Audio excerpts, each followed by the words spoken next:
Selon les communiqués publiés par le bureau du porte-parole du département d'État américain, les comités ont reconnu les obstacles persistants à la mise en œuvre de l'accord, notamment la neutralisation du groupe armé des FDLR et de ses factions associées. Il a également abordé la question du désengagement des forces et la levée de mesures défensives par le Rwanda.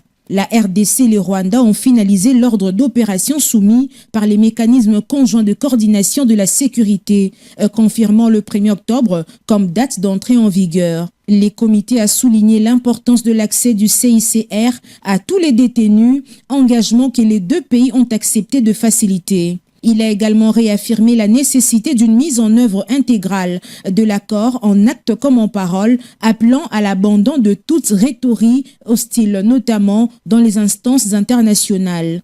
Face à la montée des tensions dans la région de territoire d'Uvira au sud Kivu et Walikale au nord Kivu, les comités ont lancé un appel au calme et à la retenue. L'État du Qatar a de son côté présenté une mise à jour sur les négociations en cours à Doha entre la RDC et l'AFC M23. Les comités s'est félicité de l'accord.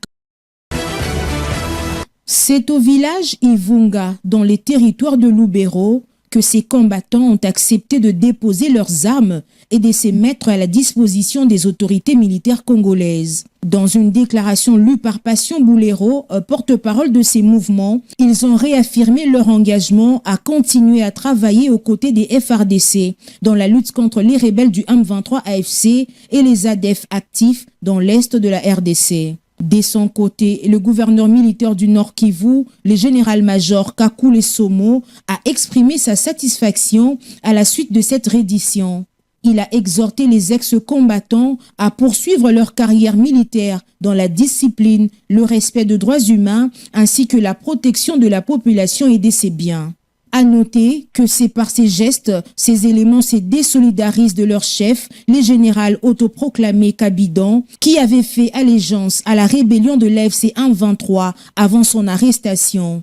L'autorité provinciale du Nord Kivu a garanti la prise en charge de leurs besoins alimentaires.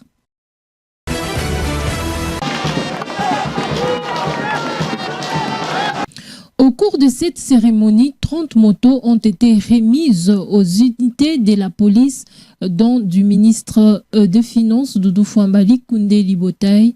Ces gestes symboliques visent à renforcer les capacités opérationnelles de la police nationale congolaise et à soutenir les forces de l'ordre dans leur mission de protection des citoyens. La remise de ces motos est perçue comme un effort pour améliorer la mobilité et l'efficacité des interventions policières sur le terrain.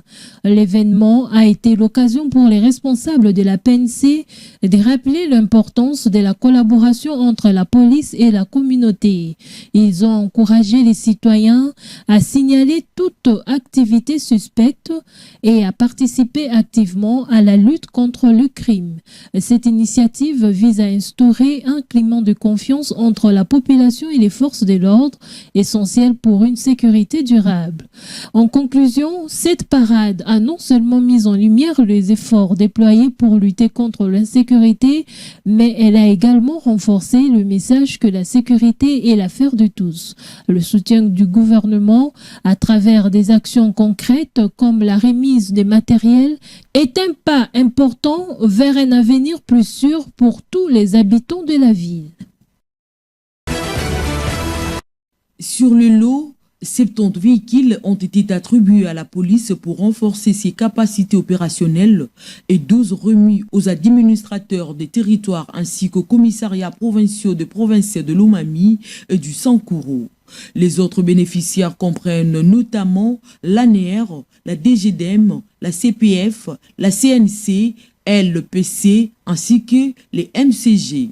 Cette dotation vise à améliorer la mobilité et l'efficacité des services placés sous la tutelle du ministère de l'Intérieur ainsi que de responsables territoriaux afin de renforcer leur présence sur le terrain et leur proximité avec la population.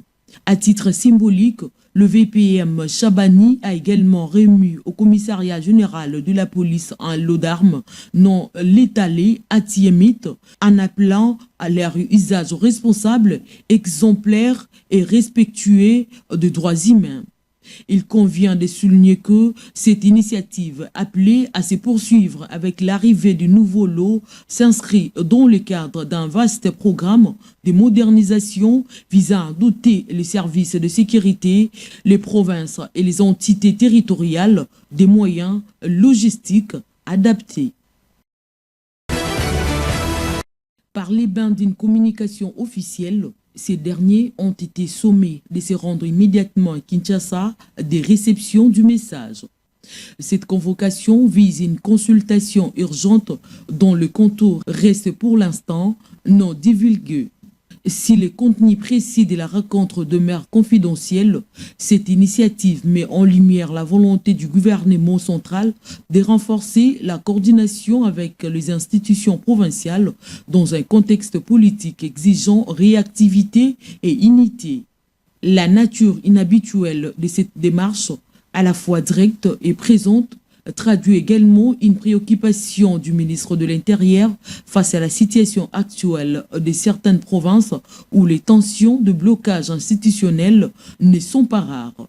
Déjà, les analystes politiques s'interrogent, s'agit-il d'un problème du gouvernement dans le Congo central, d'un remaniement en perspective ou d'une tentative de médiation pour désamorcer une crise interne?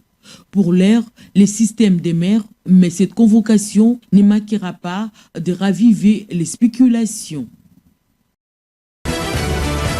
La cérémonie de signature de l'accord d'assistance alimentaire a eu lieu le 1er octobre 2025 à Kinshasa. L'ambassadeur du Japon en RDC, Ogawa Hidetoshi, a représenté son pays tandis que la République démocratique du Congo était représentée par le ministre d'État aux Affaires étrangères, Thérèse Kaikwamba. Ces dons, principalement constitués des riz thaïlandais, est destiné à soutenir les efforts du gouvernement congolais dans la lutte contre l'insécurité alimentaire. Lors de cet événement, l'ambassadeur japonais a souligné que l'aide publique au développement de son pays vise à améliorer les conditions de vie de tous en intégrant les concepts de sécurité humaine. Ces derniers dépassent la simple sécurité nationale pour inclure les enjeux comme la pauvreté, la crise alimentaire et les catastrophes naturelles. Ogawa a également salué le travail du ministre du Plan et de la coordination de l'aide au développement pour son efficacité dans la gestion d'efforts liés à ces dons. Cela a permis de financer divers projets communautaires à travers le pays, améliorant ainsi le bien-être des populations locales. L'ambassadeur a exprimé l'espoir que ces dons renforcent le lien entre le Japon et la République démocratique du Congo, convaincu que les bénéficiaires en ressentiront les effets positifs de cette coopération dynamique. Pour le ministre, ces gestes incarnent bien plus qu'une simple obligation. Ils représentent un symbole fort de responsabilité et de solidarité envers toutes les équipes engagées dans la lutte contre l'Mpox, les choléra et l'Ebola. Le ministre a délivré un message clair. La protection de tous débute par la responsabilité individuelle de chacun. Il a souligné que bien que cette tâche soit particulièrement lourde, les centres des opérations d'urgence de santé publique démontrent sa capacité à faire face aux défis. Les résultats récents indiquent que la propagation d'Ebola est désormais contenue depuis plus d'un mois dans une zone de santé spécifique. En saluant le travail remarquable du Centre des opérations d'urgence de santé publique et de son coordonnateur, le professeur Christian Ngandou, le ministre de la Santé publique, a affirmé que la vaccination demeure l'un des outils les plus efficaces pour protéger à la fois les agents de santé et la population.